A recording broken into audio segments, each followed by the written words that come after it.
Okay, I just want to make sure all of Brantford's defenses are taken out before I try to invade it, because I don't want my units to take very much damage, because it's hard to heal them.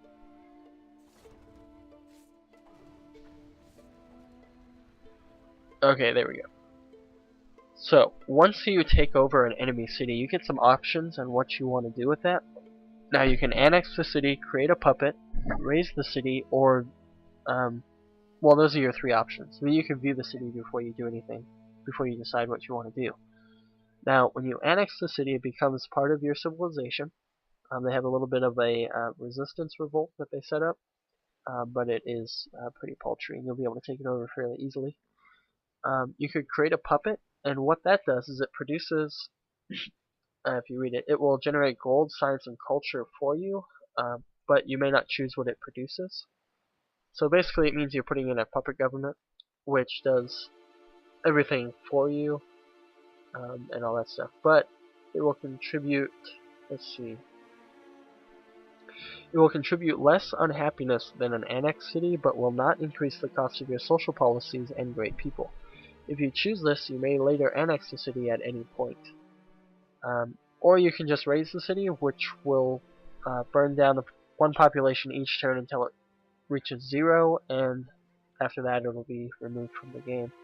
I usually just annex the city because I like to control more cities. So, and from there I can, use it as my own city. So that's why I do that. Now I'm going to build a courthouse in that city first, because that's going to remove unhappiness due to the fact that it is annexed, because it produces extra unhappiness until a courthouse is built. So I got the iron from that, and my next task is going to be building a road up to Brantford, because as you can see, my economy took quite a bit of a hit by getting Brantford, and by building a road to Brantford I'll be able to produce more gold. So that's why I'm doing that. I'm going to go ahead and move my general into Brantford, and I'm going to move the rest of my troops around it. And you, my friend, have to heal. Oop, you're going to go up there. And this legion should be able to take out those spearmen pretty easily. Or not.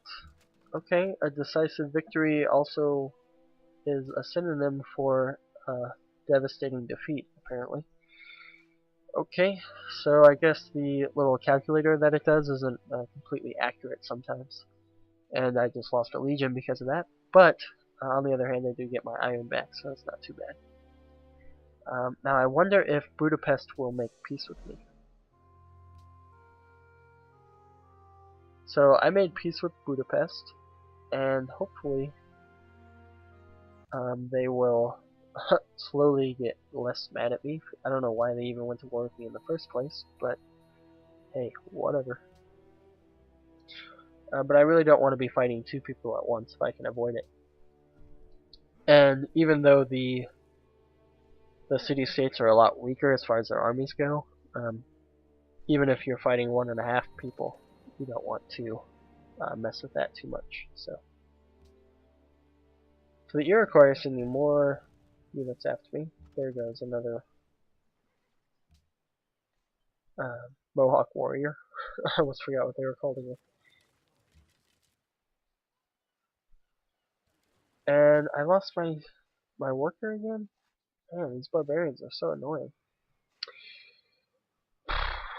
Okay, he's gonna build a road.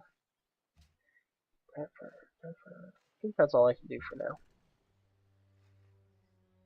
Unit needs orders. Well, yeah, you're fine.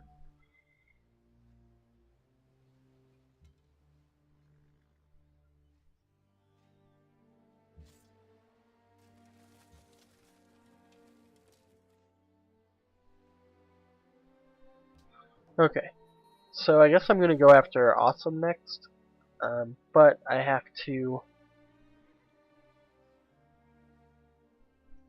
I have to regroup my forces before I can do that. And since I lost my legion to the south, after Neapolis builds this circus, I guess I'll build another unit here. Maybe I'll build it in Rome. So I'll build it a lot faster. Yeah, I'll build a legion in Rome and use him to defend my southern border a little bit. And I guess I'm gonna go next turn. See how I do. Oh, sorry, I was supposed to stop smacking my lips a little bit. My bad. If that annoys you, just let me know and I'll do my best to stop doing it. So I'm sure it is very annoying.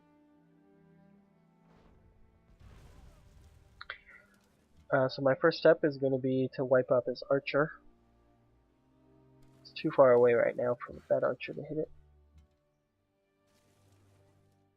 And for right now, I'm going to try to stay in the borders of Brantford until I can get another unit up there, because I think Awesome is going to be a lot more fortified.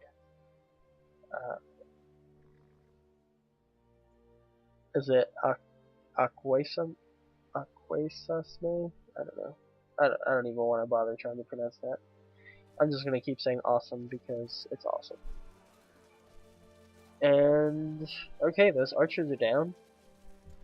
And oh boy, they have quite a few units up there. There's actually a lot of river around here, so I could actually get some really Awesome over here has a big potential to become a large city. And it's in a location where I could build Machu Picchu, because I don't think it's been built yet. And if I can get Machu Picchu, that will greatly increase my economy. So I'm going to try to get it, and hopefully I can. Can't escape those guys yet. Can't get close enough. That was probably a mistake. I probably shouldn't have put my ballista so far forward, but that's okay.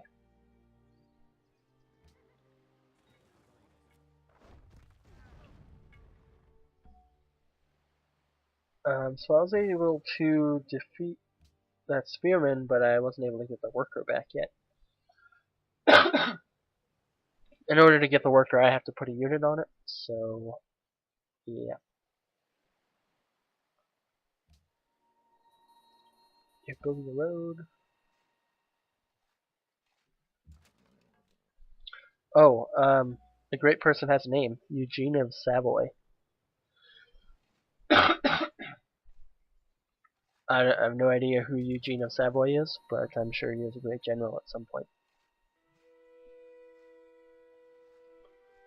So most of my units got fully healed in that little pit stop at Brantford, so that was nice. And in a couple turns I'll have a road completed to Brantford, so I'll be able to reinforce faster and I'll be increasing my gold production.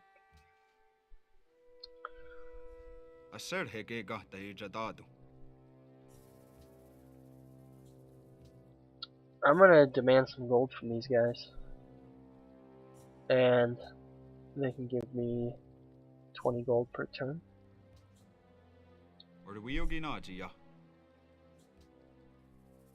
Yeah.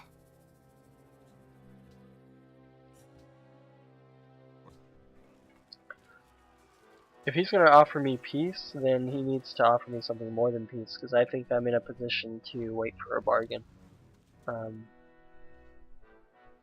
Yeah, okay, I didn't lose my legion, I didn't lose my ballista. I actually want to back him up. Three things on that. I'm going to move my archer out of the way. Back my legion up.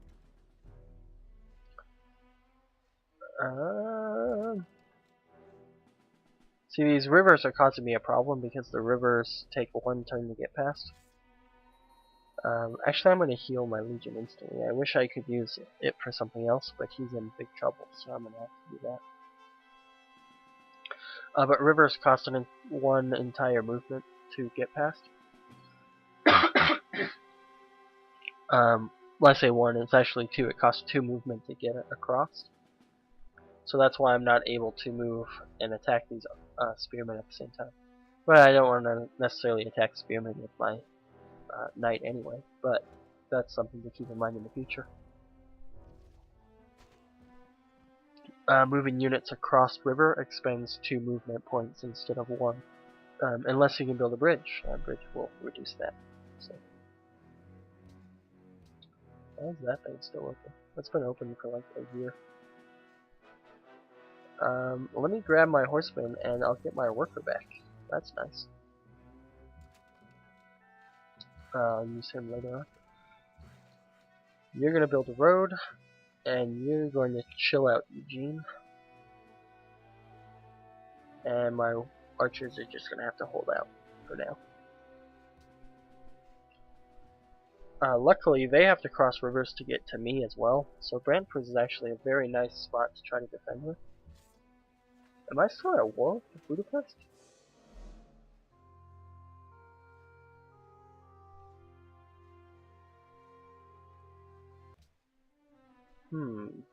Budapest is being a little weird. They're sending out this archer outside their border. Usually they don't send units outside of their border, so I better be careful.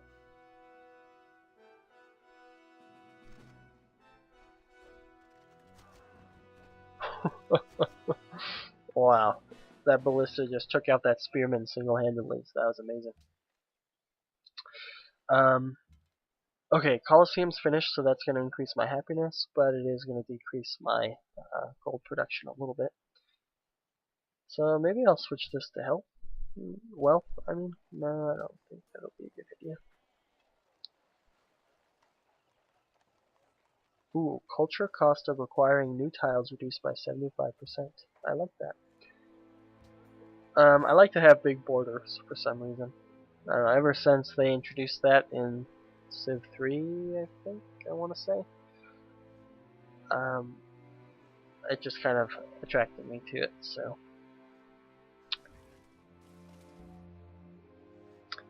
So yeah.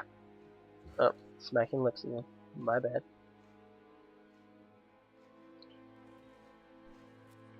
Okay, you build a trading post there. I need my knights to get back into Brantford.